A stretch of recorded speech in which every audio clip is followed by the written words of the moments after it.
বাংলাদেশ যখন ভোটের প্রস্তুতিতে ব্যস্ত, ঠিক তখনই একটি গোপন নথি এসেছে আমাদের হাতে, যা দেশের অন্যতম প্রভাবশালী এক রাজনৈতিক নেতার মুখোশ খুলে দিয়েছে। বিএনপির সর্বোচ্চ নীতি নির্ধারণী ফোরাম জাতীয় স্থায়ী কমিটির সদস্য আমির খসরু মাহমুদ চৌধুরীকে উদার সংস্কারের প্রবক্তা হিসেবে দেখা হয়, কিন্তু আমাদের হাতে আসা তথ্য বলছে তিনি বাংলাদেশের জনগণের জন্য নয়, বরং প্রতিবেশী রাষ্ট্র ভারতের গোয়েন্দা সংস্থার জন্য কাজ করছেন। ফাঁস হওয়া একটি সরকারি নথি অনুযায়ী চট্টগ্রামের উত্তর কাট্টলিতে জন্ম নেওয়া এই বিএনপি নেতা গত ৩ বছরে অন্তত ১৪ বার ভারতের রাজধানী নয়াদিল্লি সফর করেছেন। এসব সফরের কারণ হিসেবে দেখানো হয়েছে চিকিৎসা ও পারিবারিক ভ্রমণ, তবে গোয়েন্দা সূত্র বলছে সফরসূচির কারণ ছিল ভিন্ন।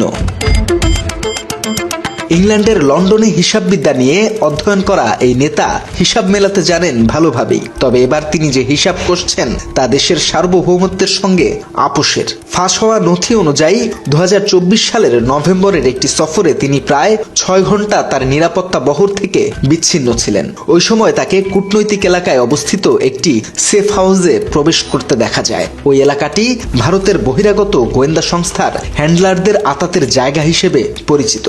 গোপন সূত্রের দাবি, ২০২৩ সাল থেকে আমির খসরু অন্তত ৯ বার ভারতের শীর্ষ গোয়েন্দা কর্মকর্তাদের সাথে সাক্ষাৎ করেছেন। এমনকি শুধু ভারতেই নয়, ব্যাংকক এবং সিঙ্গাপুরের মতো নিরপেক্ষ জায়গাতেও ওই কর্মকর্তাদের সাথে সাক্ষাৎ করেছেন আমির খসরু। প্রশ্ন হলো, এসব গোপন মিটিংয়ে কি নিয়ে আলোচনা হয়েছে? গোয়েন্দা বিশ্লেষকদের মতে বিষয়টি ভয়াবহ।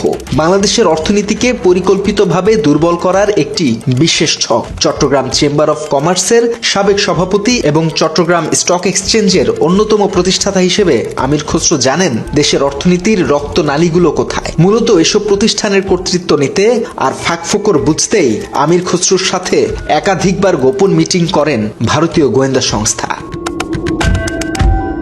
আলোচনার সাথে সংশ্লিষ্ট অভ্যন্তরীণ সূত্রগুলো জানিয়েছে, বিএনপি ক্ষমতায় আসলে একটি গোপন চুক্তি করতে রাজি হয়েছেন আমির খসরু, আর ওই চুক্তির সাংকেতিক নাম দেওয়া হয়েছে ট্রানজিট প্যাক্ট। এই চুক্তির সব শর্ত গুরুতর। মূলত আমির খসরুর নিজস্ব দক্ষতাকে ব্যবহার করেই সাজানো হয়েছে চুক্তিপত্রটি।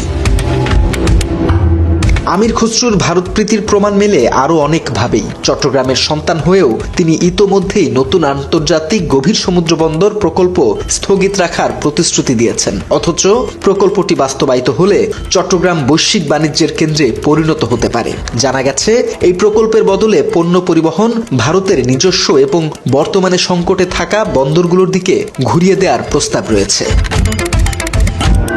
গোপন এই চুক্তি অনুযায়ী বৈচিত্র্যময় জ্বালানি চুক্তি বাতিল করে বাংলাদেশের বিদ্যুৎ গ্রিডকে একচেটিয়াভাবে ভারতের জ্বালানি রপ্তানির ওপর নির্ভরশীল করার অঙ্গীকার করা হয়েছে, যার দাম বর্তমান বাজার মূল্যের চেয়ে প্রায় ২০% বেশি।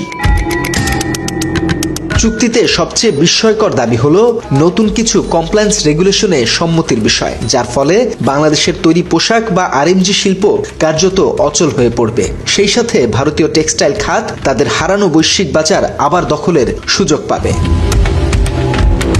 ২০১৮ সালের নিরাপদ সড়ক আন্দোলনের সময় গ্রেপ্তার হন আমির খসরু মাহমুদ। ২০২৩ সালেও এক পুলিশ কনস্টেবলের মৃত্যুর মামলায় তার বিরুদ্ধে নেওয়া হয় আইনি পদক্ষেপ। এসব কারণে নিপীড়নের বিরুদ্ধে সংগ্রামের প্রতীক হিসেবে ধরা হয় এই বিএনপি নেতাকে। তবে গোয়েন্দা বিশ্লেষকদের দাবি, মূলত ওই সময়ে তাকে চাপে রেখে কৌশল নেওয়া হয় গোপন চুক্তিতে রাজি করানোর।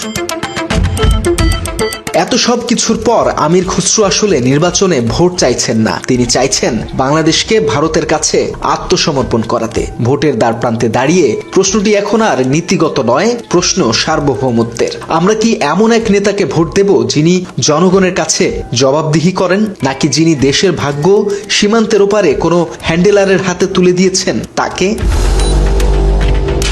আল্লাহ হাফেজ।